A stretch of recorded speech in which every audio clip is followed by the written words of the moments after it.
Bonjour tout le monde et bienvenue sur ma chaîne YouTube. Alors si vous êtes avec moi, c'est qu'on est en train de faire une série sur le petit livret des témoins de Jéhovah qui s'appelle Qu'enseigne réellement la Bible ou Qu'enseigne la Bible. Et aujourd'hui nous sommes au chapitre 3 qui s'intitule Quel est le dessein de Dieu pour la terre?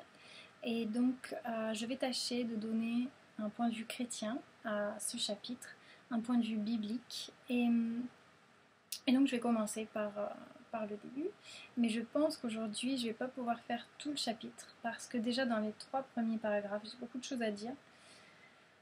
Et ensuite le reste du chapitre va nous parler de Satan et la doctrine de Satan est très troublante.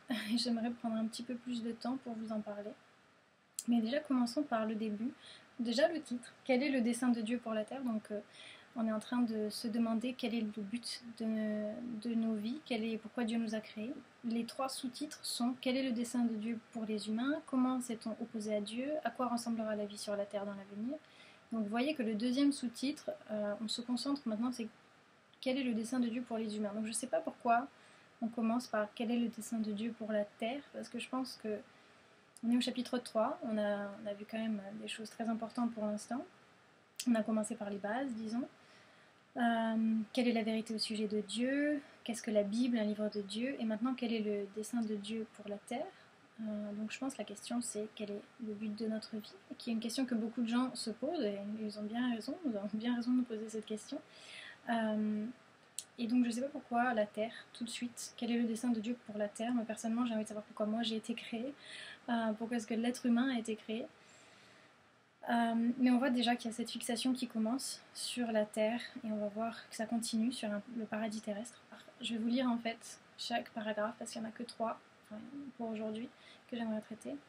Donc on commence. Le dessein divin pour la terre est vraiment merveilleux, nous dit ce petit livret. Jéhovah veut qu'elle soit peuplée de personnes heureuses et en bonne santé. La Bible dit qu'il planta un jardin en Éden et qu'il fit pousser tout arbre désirable à voir et bon à manger. Après avoir créé le premier homme et la première femme, Adam et Ève, Dieu les plaça dans cet habitat magnifique et leur dit « Soyez féconds, devenez nombreux, remplissez la terre et soumettez-la. » Genèse 1, 28, 2, 8, versets 9 et 15. Le dessein de Dieu est donc que les humains aient des enfants, qu'ils étendent la terre entière, le jardin dans lequel ils vivaient et qu'ils prennent soin des animaux. Alors là, ce qui me frappe, c'est le donc dans cette dernière phrase. Alors on commence avec la Genèse, ce qui est, je pense, évidemment un bon choix. Puisque c'est là qu'on voit la création. Mais ensuite, cette déduction est très rapide, et ça, c'est ce qu'on appelle une interprétation. Et c'est une interprétation en plus vraiment pas biblique, enfin, pas vraiment d'explication, d'argumentation, on nous dit juste donc. Donc, le but de notre vie, c'est de répondre à cette mission que Dieu nous a donnée, ou a donnée à Adam et Ève. Je ne suis pas d'accord avec cette interprétation, tout d'abord, et c'est très réducteur, et donc je voudrais vous expliquer un petit peu pourquoi je ne suis pas d'accord. Alors en fait, dans le chapitre 1, Dieu donne à Adam et Ève cette mission. Soyez féconds, devenez nombreux, remplissez la terre, soumettez-la donc. Multipliez-vous, dominez sur la terre. Mais ça, c'est la mission qu'ils doivent faire, ça, c'est le travail qu'ils doivent faire. Mais leur mission, leur travail, c'est différent de leur raison d'être et de leur fonction. Ce sont 2 choses différentes. Et donc si on prend la Bible dans son ensemble et qu'on y réfléchit un petit moment, on voit dans la Genèse, donc Dieu donne cette mission à Adam et Ève, ensuite ils pêchent, ils sont exclus du jardin d'Éden, et là on voit plein de missions différentes qui arrivent. On a Moïse qui va prendre son peuple et qui va l'enlever de la terre d'Égypte. On a Joshua qui conquiert les... On dit conquis ou conquiert? Éclairez-moi. Les nations environnantes. On a tous les prophètes comme Ésaïe, Jérémie, Ézéchiel qui ont des missions spéciales de rappeler à la repentance le peuple de Dieu. Donc on a plein de personnages avec des missions spécifiques, des travaux spécifiques. Mais ça ne veut pas dire que c'est le but de leur vie, ça ne veut pas dire que c'est pour ça que Dieu les a créés, que c'est leur fonction sur terre. Et en fait, je peux même vous donner un exemple. Si moi j'ai un enfant et qu'à cet enfant je lui dis écoute, je veux que tu laves ma voiture, et qui commence à se dire en lavant la voiture, j'ai été créé pour laver cette voiture, c'est pour ça que ma mère m'a eu, c'est pas du tout mon intention. Et même si je commence à lui donner un objectif, même à long terme, je veux que tu sois docteur, et vraiment lui dire il faut que tu te concentres sur ça, ça va toujours pas être la raison pour laquelle j'ai eu un enfant. Et de la même façon, il faut voir la différence entre la mission qui peut changer. Je peux dire tu pourrais laver ma voiture, ou tu pourrais laver la cuisine. La mission peut changer, c'est pas important, mais la fonction ne change pas. Et on voit ça dans déjà l'Ancien Testament, toutes les missions du peuple d'Israël, même dans différents endroits, dans différentes étapes. Mais dans le Nouveau Testament, on a un exemple merveilleux qui est avec Jésus-Christ qui vient et qui donne cette mission qu'on appelle la Grande Commission. Et dans Matthieu 28, où il dit à ses disciples, allez et faites des disciples de toutes les nations. Et donc là, il y a un parallèle magnifique à voir aussi, c'est que dans la Genèse chapitre 1, Dieu en 6 jours, et en prenant un jour de repos le 7e jour, crée toute la création. Et ensuite, il se tourne vers Adam et Ève et il leur dit, maintenant, multipliez-vous, dominez sur le monde. Et de la même façon, quand on arrive dans le Nouveau Testament, on a Jésus-Christ qui vit la vie parfaite, qui meurt pour nos péchés, qui est ressuscité pour notre justification, et qui se tourne vers ses disciples avant de remonter au ciel et qui leur dit « Allez, faites des disciples de toutes les nations ». Et donc là, on voit qu'il y a quand même une progression, et on n'a plus la même mission qu'avant. Et d'ailleurs, c'est pour ça qu'on voit d'ailleurs dans la vie des témoins de Jéhovah, c'est que même chez les chrétiens, pour nous, on n'a pas cet objectif de faire beaucoup d'enfants et veiller sur la terre. Évidemment, ça fait partie de ce qu'on doit faire, mais les dernières missions que Jésus nous a données avant de partir, c'est de faire des disciples jusqu'à ce qu'ils reviennent. Et donc en fait, dans les témoins de Jéhovah, par exemple, si je vous pose la question, les témoins de Jéhovah, ils sont connus pour quoi? Est-ce qu'ils sont connus pour avoir plein d'enfants? Ils sont connus pour être super écolos et prendre super bien soin de la terre? Ou est-ce qu'ils sont connus pour justement faire du porte-à-porte et faire de l'évangélisation? Ouais, ils sont connus pour ça plutôt. Ils ne sont pas connus pour être des gens qui obéissent à Genèse 1,28, mais au contraire, ils sont des gens qui sont connus pour essayer d'obéir à Matthieu 28, la Grande Commission. Donc déjà, on a un grand décalage entre ce premier paragraphe qui nous dit qu'on a été créé pour se multiplier, dominer sur la terre, et déjà dans la pratique des témoins de Jéhovah, on voit que ce n'est pas le cas. Donc une différence entre la fonction et la mission. Peu importe ce que Israël devait faire ou ce que les hommes d'Israël devaient faire, la fonction d'Israël c'était toujours de glorifier Dieu, d'être un peuple saint et que les autres nations puissent voir que Dieu est saint. De la même façon, l'Église aujourd'hui a cette fonction. Et c'est aussi quelque chose qui a révolutionné beaucoup de choses quand la Réformation est arrivée, parce que dans l'Église catholique, on avait cette idée de hiérarchie. On avait les nonnes, les moines, les prêtres, tous les ordres différents. Et il y avait cette idée de certaines personnes avaient un travail un peu plus important que les autres, un peu plus digne que les autres. Et quand la Réformation est arrivée et qu'on a parlé vraiment de c'est pour la grâce de Dieu seul, qui fait partie des 5 solas. Et là on s'est dit non, tout est pour la grâce de Dieu, peu importe ce qu'on fait, tout est pour la grâce de Dieu, puisque notre fonction est de vivre pour la gloire de Dieu. C'était une révolution de pouvoir dire à quelqu'un, peu importe ce que vous faites, si vous le faites par amour pour Dieu, si vous le faites pour Dieu, vous rendez gloire à Dieu, il n'y en a pas un qui est au-dessus de l'autre. Donc c'était les réformateurs qui expliquaient, non, une femme, une mère de famille, si elle s'occupe de ses enfants, elle rend gloire à Dieu, si elle fait pour Dieu, de la même façon qu'une nonne le fait, ou qu'un archevêque, ou quoi que ce soit. Donc c'était vraiment c'est l'égalité en fait, dans notre adoration de Dieu. Peu importe ce que l'on fait, l'important c'est que on le fait pour Dieu. Donc bon, si je me suis pas mal expliquée, n'hésitez pas à me le dire. Ensuite, si on passe au paragraphe 2, pensez-vous que le dessein de Jéhovah Dieu de faire vivre les humains sur une terre transformée en paradis se réalisera un jour? Alors là, je sais pas comment on est passé du paragraphe 1 au paragraphe 2. D'un coup, on nous parle de la terre transformée en paradis. Bon, je vois pas d'où c'est venu. Il n'y avait même pas de verset pour l'introduire, rien du tout. Et d'un coup, on nous parle de ce paradis terrestre. Ok. Alors, ensuite, on a des versets. Alors souvent, dans ce petit livret, on a des des versets de la Bible cités ici et là, des petites parties, et les références. Et donc c'est intéressant et souvent très ironique d'aller voir ce qui est cité. Là, si je vous donne l'exemple juste de Ésaïe 46, pour commencer, Ésaïe 46, versets 9 à 11. « Souvenez-vous de ce qui s'est passé dans les temps anciens, car je suis Dieu et il n'en a point d'autre. Je suis Dieu et nul n'est semblable à moi. J'annonce dès le commencement ce qui doit arriver, et longtemps d'avance ce qui n'est pas encore accompli. Je dis mes arrêts subsisteront et j'exécuterai toute ma volonté.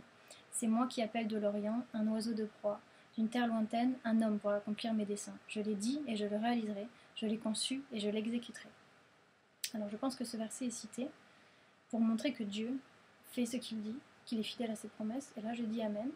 Je suis complètement d'accord. Dieu fait toujours ce qu'il dit, il est toujours fidèle à ses promesses, c'est dans sa nature. Sauf que là, si on regarde le contexte, ça ne parle pas du tout de la terre ou du paradis terrestre, on parle du salut. Si vous allez, je crois que c'est au verset 13, on parle du salut. Ce salut qui a été accompli dans sa finalité à la croix. Et dans tout ce petit livret, dans toute la théologie des témoins de Jéhovah, on a une fixation sur le paradis terrestre, alors que la Bible a une fixation sur Jésus. Et d'ailleurs, c'est un verset que j'aime beaucoup dans le Nouveau Testament, de deuxième lettre aux Corinthiens, chapitre 1, verset 20, où on nous dit que toutes les promesses de Dieu sont oui et amen en Christ. En fait, c'est en Christ que se réalisent toutes les promesses de Dieu. Même chose pour le deuxième passage cité, le verset 11 de chapitre 55 d'Ésaïe. Ainsi il en est de ma parole qui sort de ma bouche, elle ne retourne point à moi sans effet, sans avoir exécuté ma volonté et accompli mes desseins. C'est un verset très connu. Et là on voit que la parole de Dieu est efficace, elle est active, et aussi je dis amen.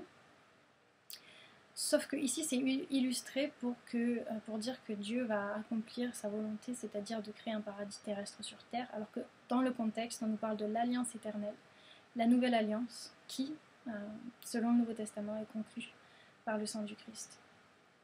Et donc oui, on peut voir que Dieu a été fidèle à sa parole, en même envoyant la parole qui a été faite chair. Donc en fait, tout tourne autour, si on veut vraiment faire une étude de ce texte, tout tourne autour de Jésus-Christ. Et là, on essaye de tout mettre sur le paradis terrestre, qui est très réducteur, et c'est très triste parce que ce que Dieu nous promet, c'est encore mieux qu'un paradis terrestre. C'est vrai qu'il y aura une nouvelle terre et des nouveaux cieux, mais ce que Dieu nous promet, c'est d'être dans sa présence complète pour toujours, pour toute l'éternité. Et ouais, c'est génial, il n'y aura plus de péché, on pourra jouer avec les animaux, et il n'y aura plus de maladies. Évidemment, c'est génial, mais le mieux, c'est on sera dans la présence de Dieu. Et je pense que quand on est chrétien, quand on a reçu le Saint-Esprit, ce qu'on veut au-delà de tout, c'est Dieu. Et c'est d'être dans sa présence parce qu'on a connu, on a expérimenté l'amour de Dieu, la bonté de Dieu. Et on veut être avec lui. Et nous vendre un paradis terrestre avec ses petits plus, c'est triste parce que c'est pas une espérance aussi belle que la véritable espérance. Donc maintenant, je voudrais finir avec le paragraphe 2. En fait, je me rends compte que aujourd'hui, j'ai juste parlé du paragraphe 1 et 2, mais la dernière partie du paragraphe 2 nous pose cette question. Quel genre de personnes Dieu voulait-il voir sur la terre? Combien de temps voulait-il qu'elles y vivent? La Bible nous répond, les justes posséderont la terre, et sur elle, ils résideront pour toujours. Psaume 37, 29, Révélation 21, 3 et 4. Ok, alors on nous pose cette question, quel genre de personnes Dieu voulait-il voir sur la terre? Encore cette fixation sur la terre. Et là, c'était une opportunité magnifique de présenter l'évangile. Sauf qu'évidemment, les témoins de Jéhovah n'ont pas le véritable évangile, donc ils n'ont pas pris cette opportunité. Mais en fait, l'idée un peu ici, dans la façon dont c'est formulé, c'est de dire à quel genre de personnes Dieu veut voir sur terre. Ah, les gens bien. Dieu veut voir des gens bien sur terre, avec un cœur fort, un cœur bon. Mais en fait, l'évangile, il est beaucoup plus beau que ça. C'est que oui, Dieu ne peut accepter dans sa présence, pas seulement sur sa terre, mais dans sa présence, il ne peut accepter personne qui aura tout petit peu de péché.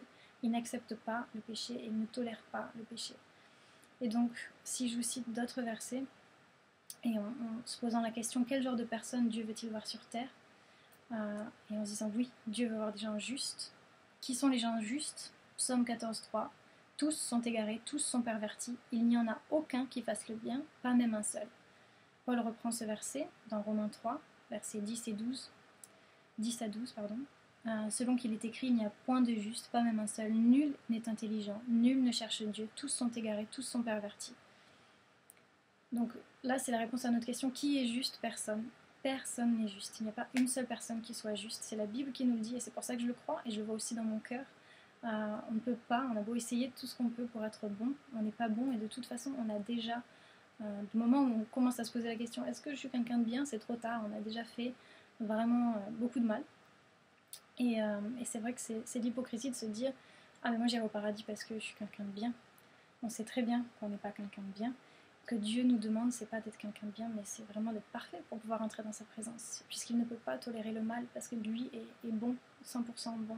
C'est pour ça que Jésus est mort, et c'est pour nous purifier de nos péchés, nous rendre bons, nous rendre parfaits, pour qu'on puisse accéder à la présence de Dieu et ne jamais être séparés de Dieu. Et ça, c'est possible seulement par le sang du Christ.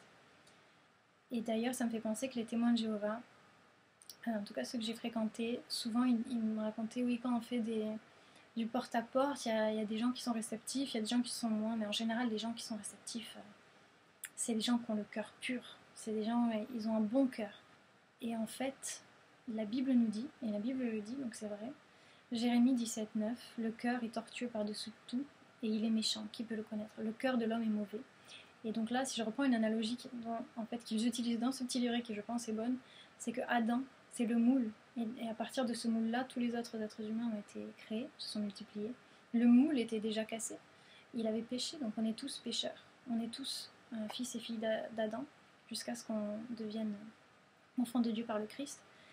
Donc notre cœur est de nature mauvais. On est mauvais. Au contraire, nous, quand on va faire l'évangélisation entre chrétiens, avec des chrétiens qui suivent la Bible, on sait très bien qu'on ne peut pas juger les gens sur la façon dont ils parlent, ou sur peut-être ils ont l'air d'être honnêtes, ils ont l'air d'être généreux.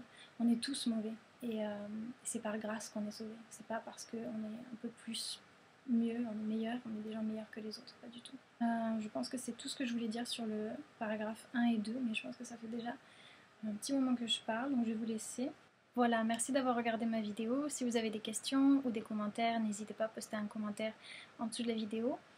Et je vous vois la prochaine fois pour la fin du chapitre 3. Ok, ciao ciao, que Dieu vous bénisse.